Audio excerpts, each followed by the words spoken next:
This month's podcast episodes are proudly sponsored by my own book, Bring Your Product Idea to Life. Have you ever had a great idea for a product? Or does creating a product to sell appeal to you? Where do you begin? How do you come up with a product idea? And if you have an idea, how do you know if it's even viable? In Bring Your Product Idea to Life, I take you through the process of creating your product step by step. From developing your product idea to finding suppliers and launching your product, we cover it all. The book includes advice on how to price your product, where to sell it, and how to find out if anyone will actually buy it. Designed to help you make real progress, Bring Your Product Idea to Life is both practical and motivational. Every chapter includes clear action steps so you know exactly what to do and when. This isn't just a book for reading, this is a book for doing. Bring Your Product Idea to Life is available via Amazon, on my website, and linked in the show notes for this episode. Welcome to the Bring Your Product Idea to Life podcast.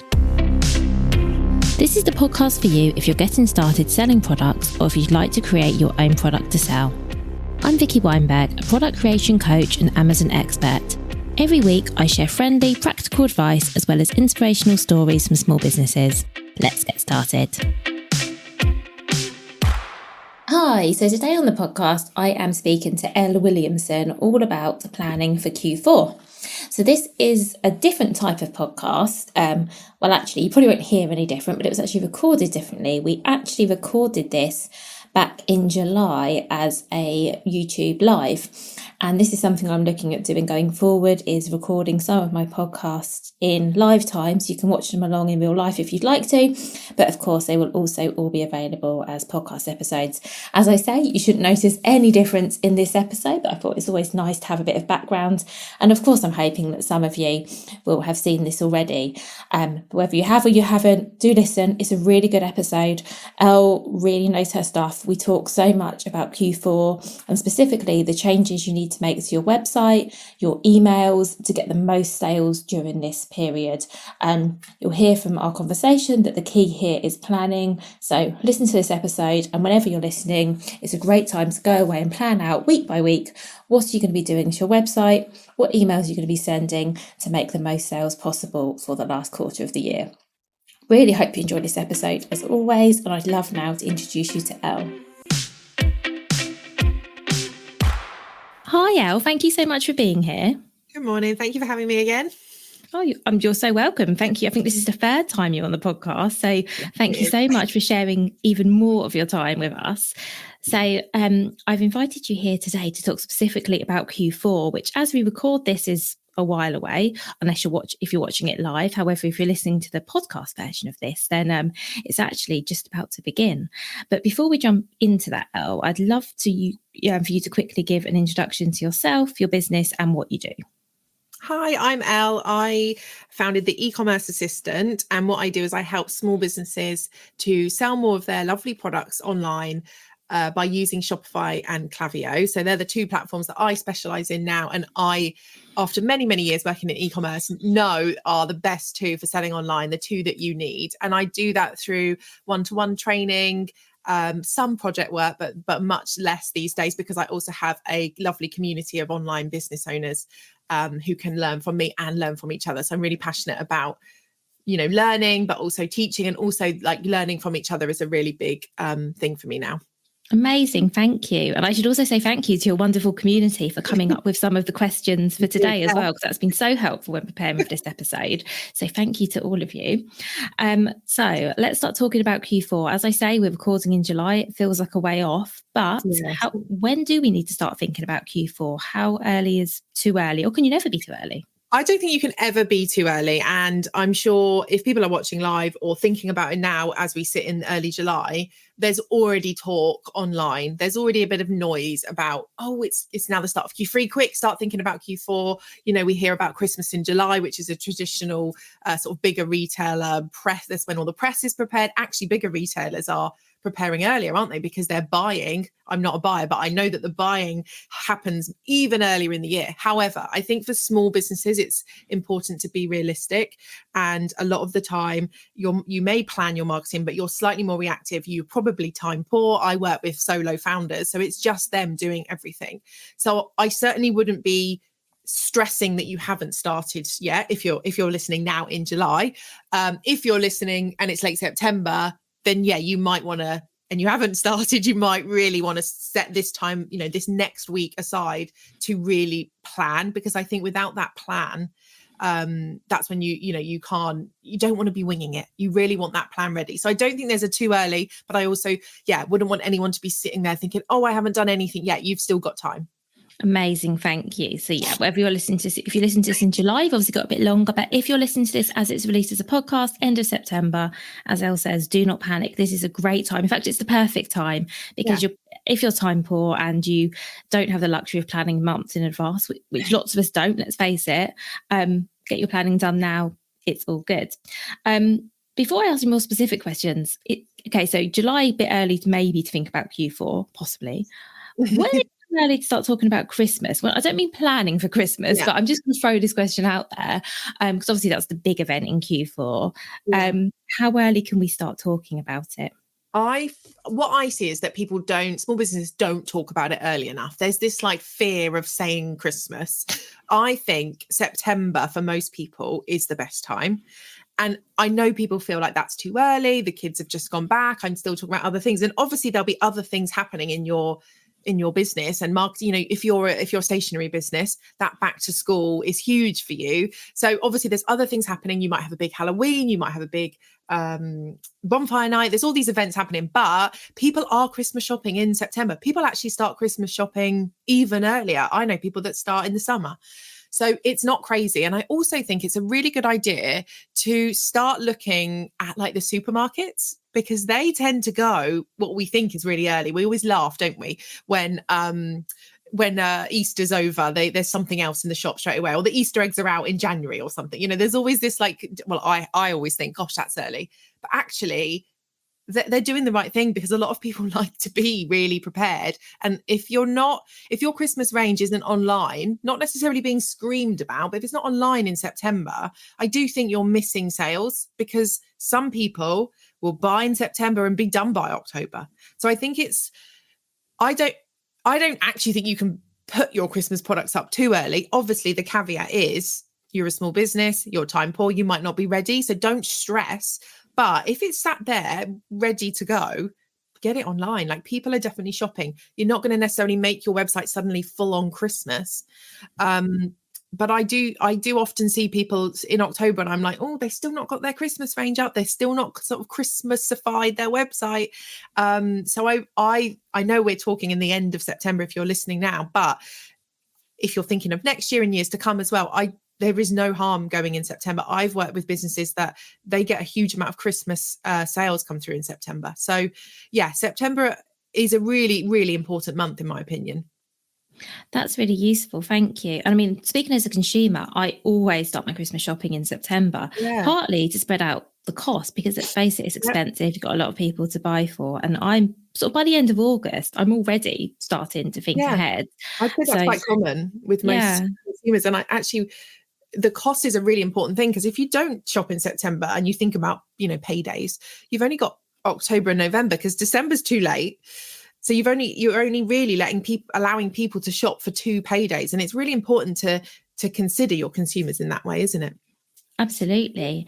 And if you're listening to this as we record it, or sort of over the summer, hopefully, maybe not always, but hopefully if you get a little bit of downtime over the summer, it's also a good time to make those changes to your website as well, perhaps. Yeah, or you could do things in the background. It's not necessarily, some people, you might want to do a big launch, and that's fine. Obviously, you need to plan that date and then work backwards. But also you can do a big launch show and have things online. So I've sort of seen people do it both ways. And I think it does depend on your business, whether if you're making everything from scratch, if you're a handmade business, you're probably going to want to put things up early, because you've got a deadline in terms of actually you handmade products. So I think it does hugely depend on what you sell and what type of business you've got. But I think people miss that September selling month. So I just think if you're sort of sat there twiddling your thumbs now thinking, oh, when shall I launch Christmas? And you're listening in late September, get it on the website now. That's my biggest tip. That's really good advice. Thank you. And as you said as well, there's no reason you can't have your Christmas range on your website in August, September. without shouting about it. There doesn't need to be a big banner on the homepage. There doesn't need to be you don't need to make any other changes. They can just be there, which leads me on very nicely to my next question, which is, when we're thinking about our websites going into Q4 and during Q4, what changes do we need to make to our websites to make them relevant? And how soon is too soon for that? So we've spoken about the fact, okay, you can get your Christmas products up August, September. What else do we need to be doing, and ideally when? I think, again, it does depend on, like, if you're doing a big if you're like, I can think of a few kids brands that do quite a big Halloween push, you don't want a conflicting message, do you? So if you've got a big seasonal event that comes before the sort of Christmas gifting, you don't want to have that confusing message on your website. So that might affect when you sort of go big with Christmas. But I think in terms of then promoting things on your website, you need to be doing that in October. Like, November is too late, because we have Black Friday, and I know we're going to touch on Black Friday, and I know consumers now wait for that weekend, week, month, whatever it is. But as we've just said, there's people who are preparing earlier, who are spreading the cost. And I think in October, if your website is still it's hopefully not talking about summer. Hopefully you've removed that. But if it's not really got that specific focus of what time of year it is, then you are missing a trick. And it goes back to, going into shops, going into supermarkets. Do they have Christmas stuff out in October? Yes, they do.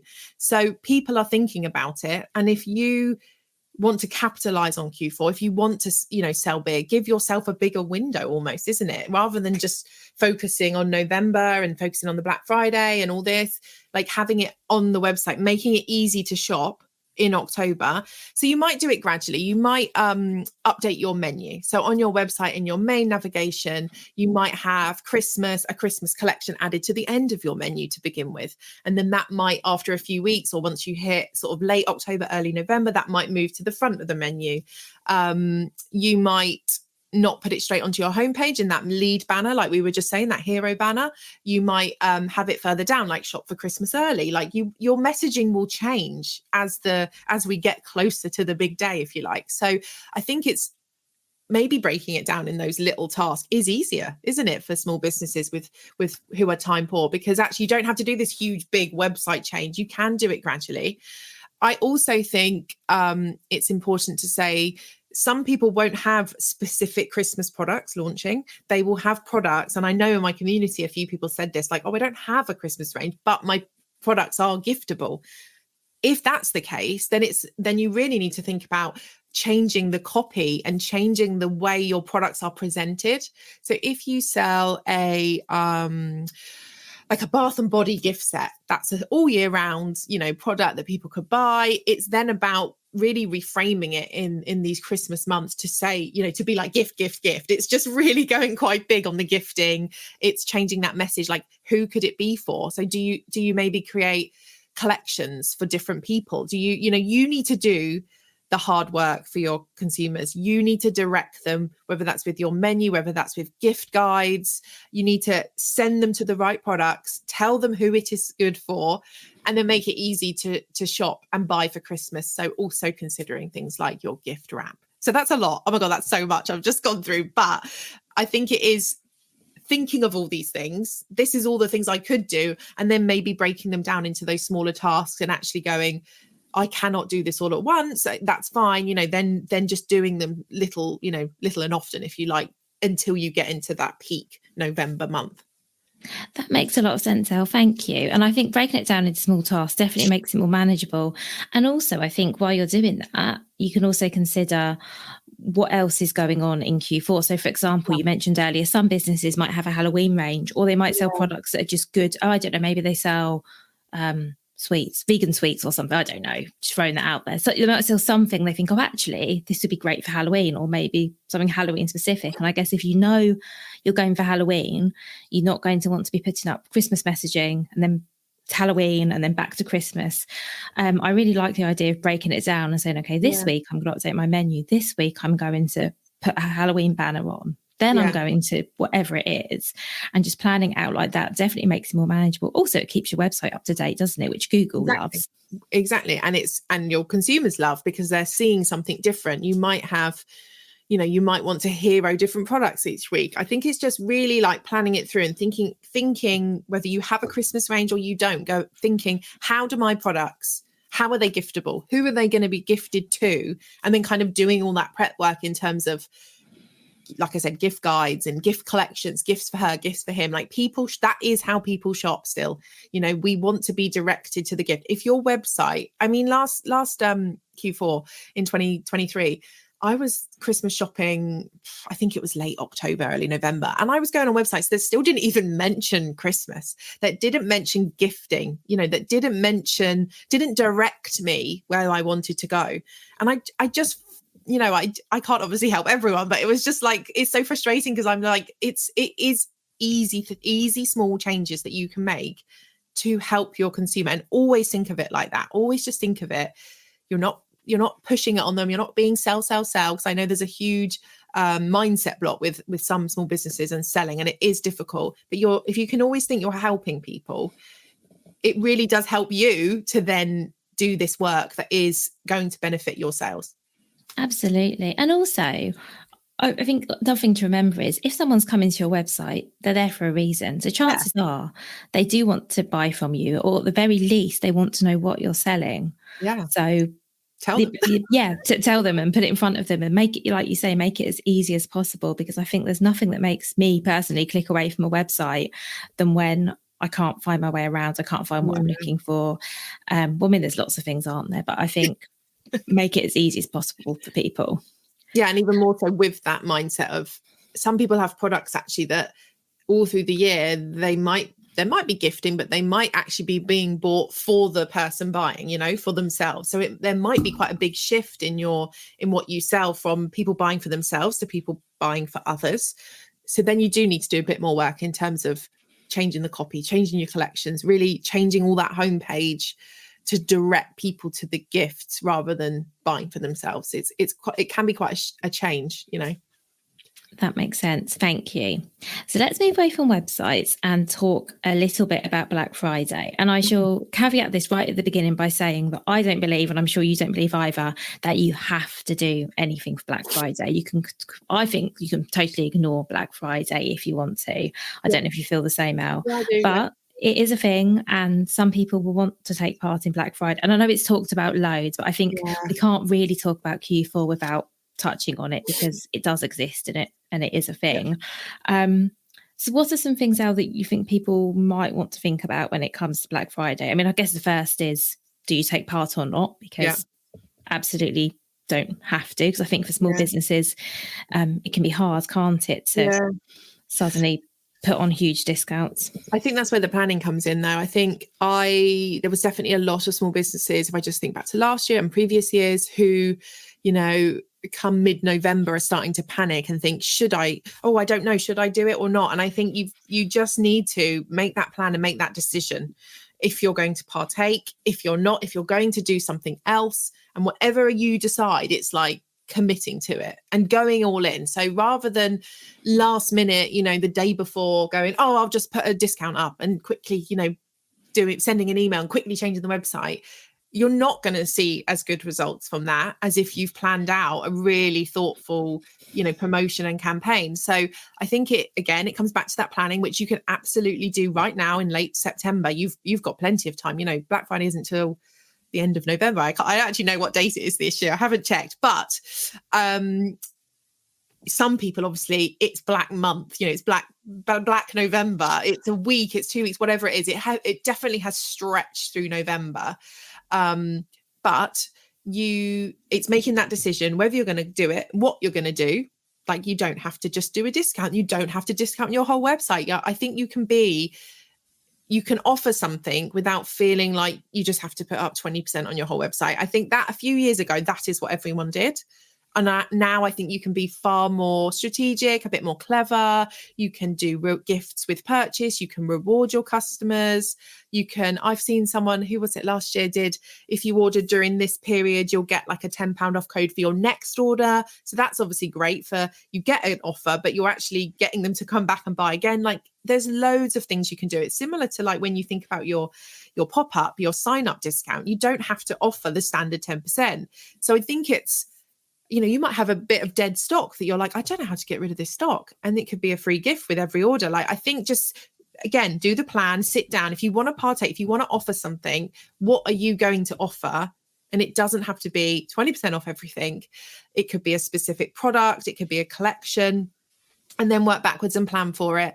And also what I've seen some small businesses do is, instead of doing Black Friday weekend, that late November, which is going to get really busy in people's inboxes. If we think about email, and really busy on Instagram and other marketing channels, you could do something earlier in the month. I've seen small businesses do they don't even call it Black Friday, but it is their sort of Black Friday offer, but they do it early November because actually they want to get the sales in early and have less sort of competition, if you like, in inboxes. So I certainly wouldn't go any later than the end of November, because that's then very tight, isn't it, with the Christmas sort of postage deadlines. But you can still offer something, but do it early. But then I also, again, big caveat, you don't have to do it at all. People are shopping for Christmas. So if you have a product that's Christmas giftable, whatever it is, and you do all these things on your website and promote it and have your email plan, you don't have to offer anything. You certainly don't, but you might have to work a bit harder. I think that's the only caveat as well, isn't it? Like, you just need to be aware that you are competing with big and small brands who are discounting or putting on offers. So it's then like, well, how am I going to counteract that if I'm not offering anything? You've got to really kind of sell, haven't you? That makes a lot of sense. And I'm with you that as I said at the beginning, I don't believe you have to take part in Black Friday, because I know that there was definitely, I can't remember when there was a few years ago, actually, where I think a lot of businesses actually decided not to, because it just felt like there was so much pressure. But I think the key is, as you said, Elle, is to plan for it. So plan that either you will or you won't, because I think you're right. And I've definitely, when I was selling products, I've definitely done things where I've got to like a few days before and gone, oh, just discount everything and hope for the best, but I won't really tell anyone about it. And if you're doing it not very well and it's not planned, I think you're never going to see the results that you might if you thought about it in advance and decided, okay, this is what I'm going to do and this is when I'm going to tell people about it. Yeah. Or you're potentially giving away a discount that you didn't need to give away. That's the other thing, isn't it? Like, it's so hard to always know that, because how can we track the sales? I guess if you've done like a previous year without a discount, you could then, and you do it this year, you could then compare the 2 months. But even then there's other factors, isn't there, that are happening, whether it's external or internal.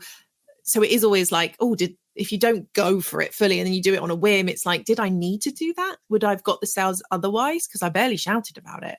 So I think it's a hard decision to make. And I know small businesses, they feel it is difficult for them to make that decision. But I think that's the most important part, just making that plan, deciding what you're going to do, and then execute that. That's great advice. Thank you. And sticking on the topic of planning, because I think this whole episode really is about planning your Q4. I would love to talk a bit about emails, because we've had episodes before where we spoke just about emails and the kind of emails you send, and so we're not going to cover any of that today, Elle. But I'd like to talk about Q4 specifically when it comes to your emails and using your email list. And I guess I've got, it's one question, but it's actually 2 questions, but I'm going to ask it in one, which is, do we need to be sending more emails in Q4, or do we need to send less? Because arguably there's a lot more email traffic in Q4. So I guess a simpler way of saying that is, what about do we need to change the frequency of our emails? If we're, for example, sending a weekly newsletter email to all our customers, or monthly, whatever it is, do we need to change what we're doing for Q4, or can we just stick to our plan? I think most people, this applies to, would increase frequency. And that is because, like you say, it's busier. Inboxes are busier. You'll all know when we hit those November weekends, like, you'll just scroll and it's insane how many more emails we get. Now, I know as a consumer, sometimes I get a bit overwhelmed, and I love emails because it's my job, but I know you might think, I don't want to bombard people. But if you want your message to land with your customer, and like we've said, people are on your website because they want to shop with you. People are on your email list because they want to hear from you. So if you want them to hear from you during these busy it's like an 8 week, isn't it? Really busy 8 weeks. You need to email more, because where there is that competition in the inbox or competition on with ads and, you know, traffic increase, like everything is just busier. You know, you go to the shops, they're busier. So if you want people to hear from you, you should be thinking about increasing your frequency. So if you are emailing once a week over Q3, let's say, or the whole year, I would be suggesting you think about twice a week. Like, it's not doubling. Well, that is doubling. It's not going like 5, you know, every day. If you are doing a campaign, a promotion, whether that's early November or Black Friday weekend or whatever it is, if you're sort of partaking in, like we've said, that Black Friday offer, then you might even increase it more. So if you have an offer for the whole weekend, you might send a email about an offer. You might say, look, we've got this good offer coming up, keep an eye on your inbox, so sort of warm up your audience. Or you might do like a wait list sort of thing where you get people to actually opt in to get the offer. So there's lots of things you can do before an offer, but then you want to launch the promotion, and then you want to send regular reminders, and you might send a last minute email. So if you've got a promotion planned, I would expect your frequency to increase again. So you might there might be times when you do send one daily for a short period. And again, that's fine. People want to hear from you. They want the reminders. Not everyone will see every email. You know, it's this time period is just so busy. I've missed emails from people. I always see their emails because my inbox has just got so busy, or actually important emails from the school or something because of my inbox is so crowded. So your frequency will and should increase. And I think it's just then knowing what you do currently, isn't it?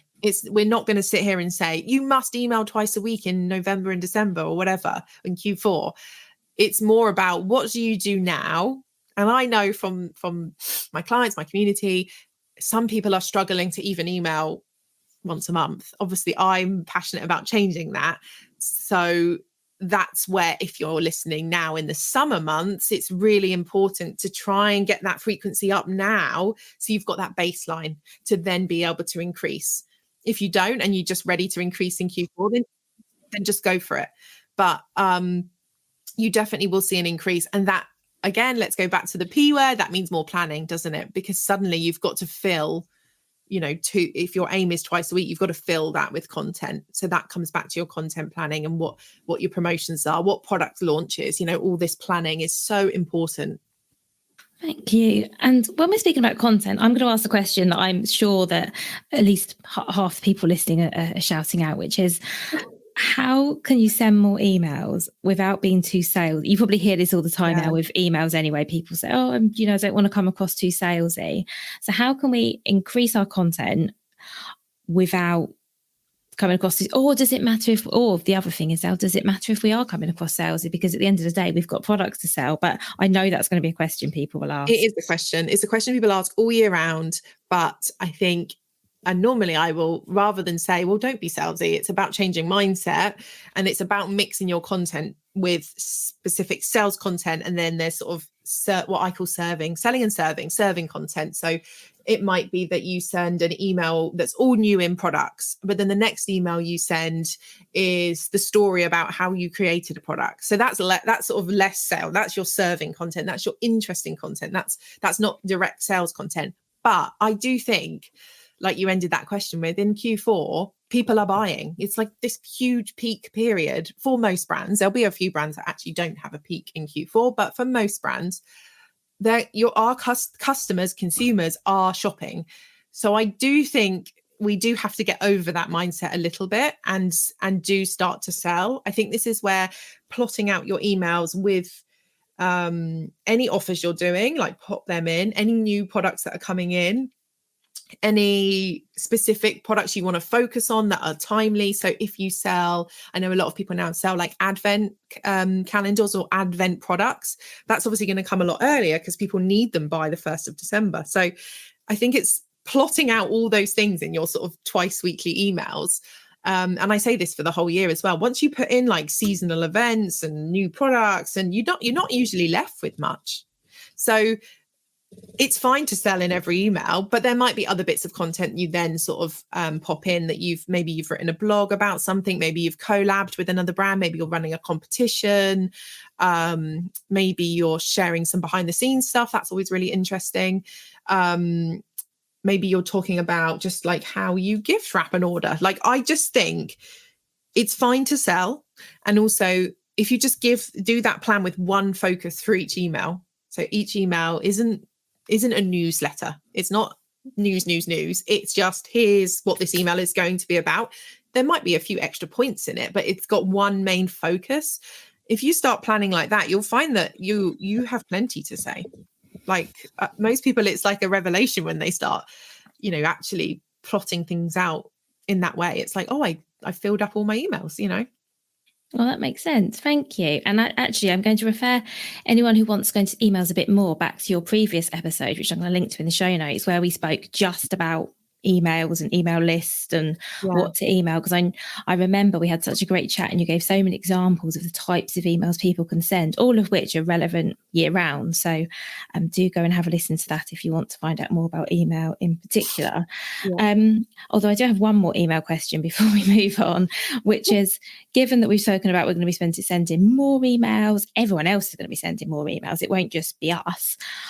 Is there anything we can do to help our emails stand out a little bit, given that everyone is going to have a very full inbox for the 8-week period? That's such a good question. I think the frequency is a point on that, isn't it? Because if you send one email in the whole of November, it's going to get lost. So frequency definitely helps us stand out.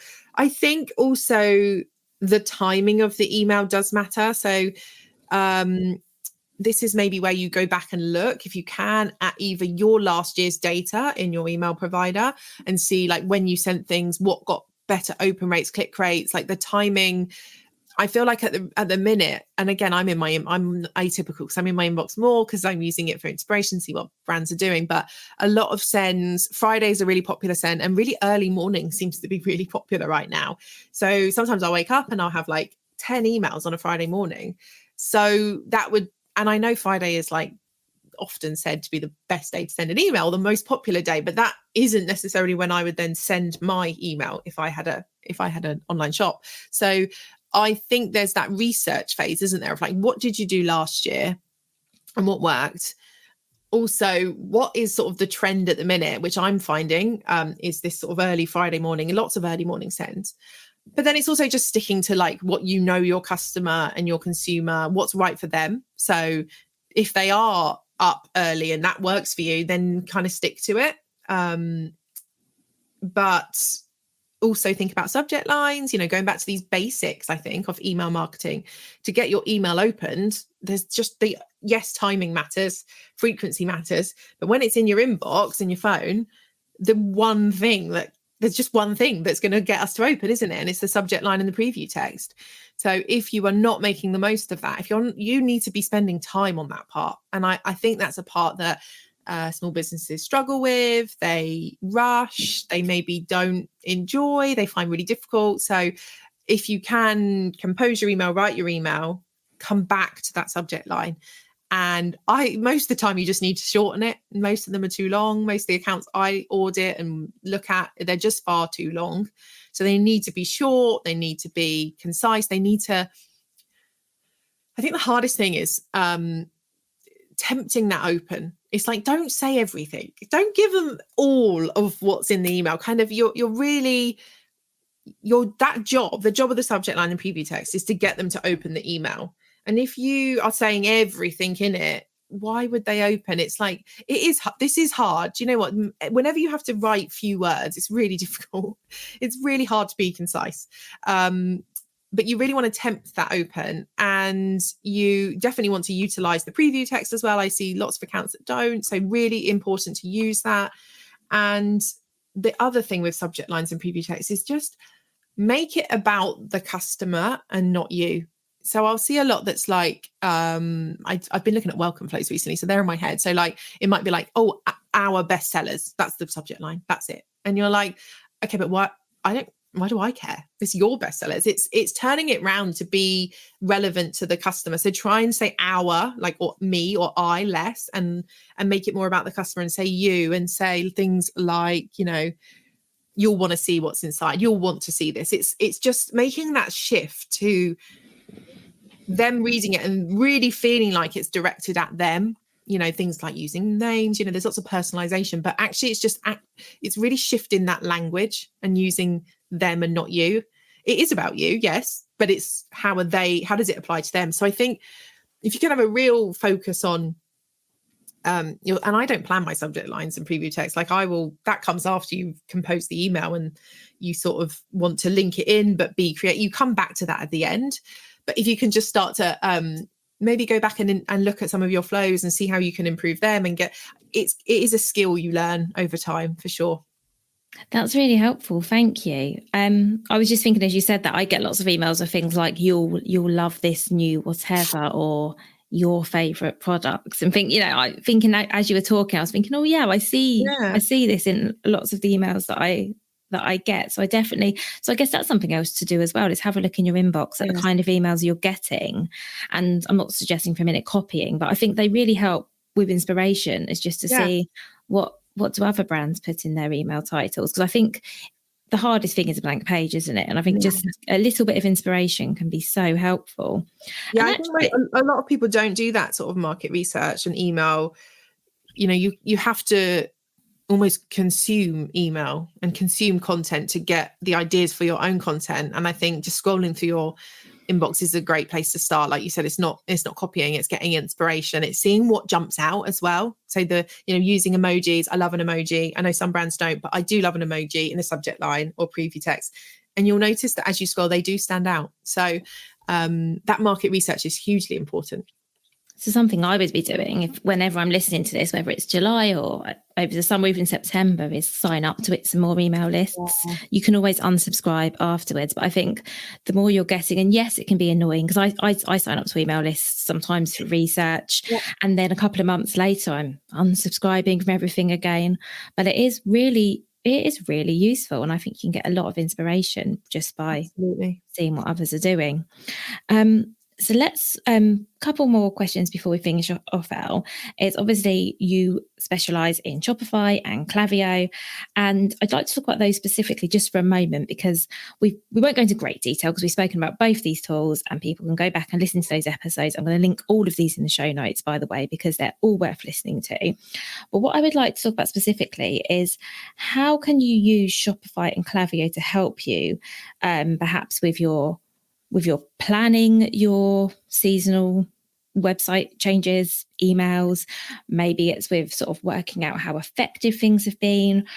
What data can you get from each? I was say, can you get data? I'm assuming you can get lots of data, but what can we be doing with these tools specifically to help us with our planning?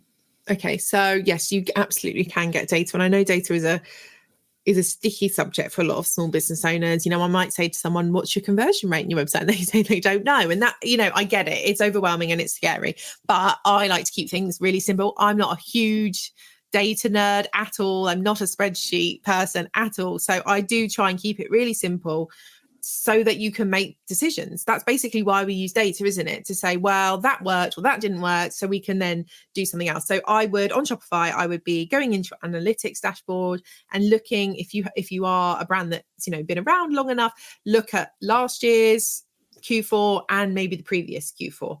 And the only thing with that is, if you're not tracking on a spreadsheet, you might not know what things you did. So there's always that, take it with a pinch of salt. But if you roughly know, maybe in your head, or if you've got a spreadsheet, right, I ran first week of November, I ran a promotional campaign, and you'll see that spike in sales. So you'll be able to know, this is what I did that caused that. That's really important too. But even if you just look at the data to see, where did you have the peaks? Where did you have the fall off? Do all your orders stop from first week of December, or did you actually get a little trickle, throughout December? There's obviously that post Christmas period as well. So look at that too, because that can help with your plans post Christmas. But what was going on? When did you get the spikes in traffic? What if you wrote blogs, what blogs brought the most traffic? What marketing channels brought the most traffic? looking at that data to decide how you run this year's sort of campaigns. Like I said, it does help if you've got like a list of what you did. I think in email, it's almost easier to use that data because obviously you can look at the period as a whole. You can run reports and look at all of December, all of November, all of Q4, and again see those peaks and troughs. But you can also look at, download your campaigns or just look at them. Like you don't even need a spreadsheet. Just go in and look for Q4 last year or the year before, and what campaign did you send when. A lot of email and a lot of website actually is just repeating what we did last year, because you've got new customers, so they won't have seen last year. Even your regular customers, they probably want to see the same sort of thing. You might have run the same sort of campaigns, but you've got new products this year. You might have a new branding this year, whatever it is. So a lot of the time we're doing what we did last year. And so you might even be able to go in and use some of those emails again, just tweak them slightly, improve them. So it goes back to that point you made, doesn't it, about the blank page? Like the blank page is the hardest part. So actually going in specifically on your emails now and looking at the campaign history and what you did last year, taking what you're going to repeat from that gives you an amazing starting point.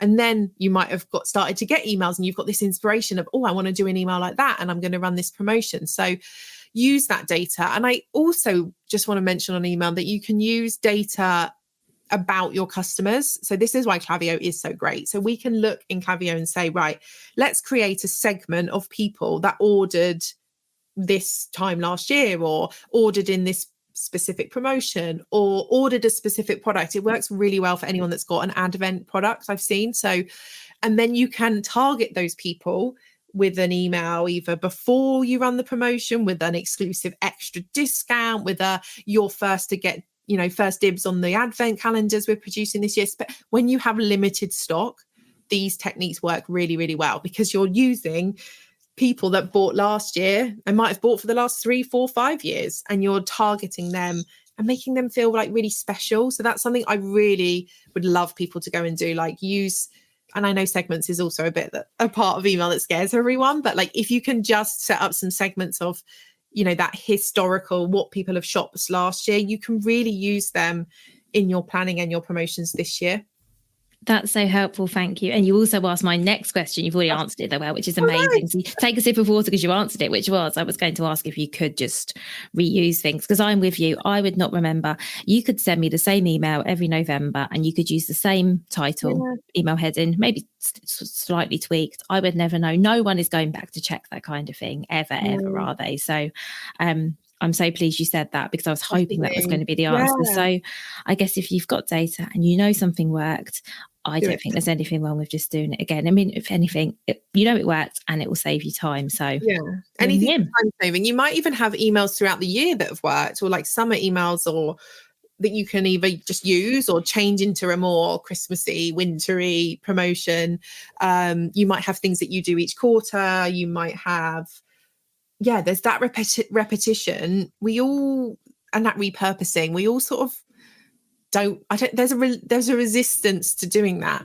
Even as a service provider, I've felt that resistance. And I'm like, why? Because not everyone sees my email, not everyone sees my Instagram, not everyone sees everything. We are the only people that see everything. And like you say, even if someone did get an email last November that's your Christmas range launch, they're not going to remember. And there will be differences because inevitably you might have something new this year. But also it's treating those regular customers really well, isn't it? Because that's what you want. That's why that's what we all want. Return customers are just the best. So it's like, actually, how can you treat them to something, make them feel special? And I just think Klaviyo makes that so easy to do. That's brilliant. Thank you. And I'm sure I've said this already, but I will be linking to the Klaviyo and Shopify episodes that we've done previously so people can go and get more information if they need it. Well, thank you so much, Elle. We've covered an awful lot, which is amazing in a relatively short space of time. Yeah. I have one more question before we finish. You'll know what this one is. You've done this before. What is your number one piece of advice when it comes to your Q4 planning? Well, the plan is the number one piece of advice, I think. It's making that plan. It's just accepting whenever you're doing it, it's absolutely fine. It's, everyone is unique. We all have different businesses and different ways of working, but it's sitting down. It's planning the time to plan it, isn't it? It's going, I'm going to do this on this day and I'm going to plan. It's such actually a short period of time. It is literally like 8 to 10 weeks, isn't it, of peak selling. And I know you're also potentially making your orders, shipping your orders, you're doing all the jobs, but if you can find that time, whenever it is now, July, August, September, even if we're in October and you're listening, make that plan and literally plot out weekly, do it weekly, break down the bits you need to do on the website and then the emails. Because I just think if you have that plan, you're more likely to execute it. Even if you miss a week, like, don't stress. But if you've got that, we all love a to-do list to tick off. And if you've got that, whether it's on a wall planner or just your diary of what this week's going to hold, I think you've just got to really go all in, haven't you? And just have that plan and really just try and stick to it. And I think that's when you reap the rewards of this Q4 big selling season. Oh, thank you. Thank you so much. And thank you for everything you've shared. And everything will be linked up in the show notes. Thank you again. You're welcome. Thanks for having me. Anytime. Thank you so much for listening right to the end of this episode. Do remember that you can get the full back catalogue and lots of free resources on my website, vickyweinberg.com. Please do remember to rate and review this episode if you've enjoyed it, and also share it with a friend who you think might find it useful. Thank you again, and see you next week.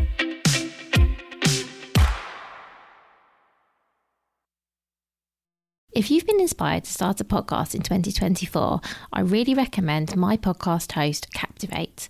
Captivate were my top pick when I started podcasting 4 years ago because of how easy it was for a complete novice like me to get started. I've stuck with them for the last 4 years because Captivate is still really simple to use. They keep adding great new features like the ability to share ads like these, and they've just been really reliable. So when you're ready to start your own podcast, you can use the link in the show notes and get a free 7-day trial with Captivate.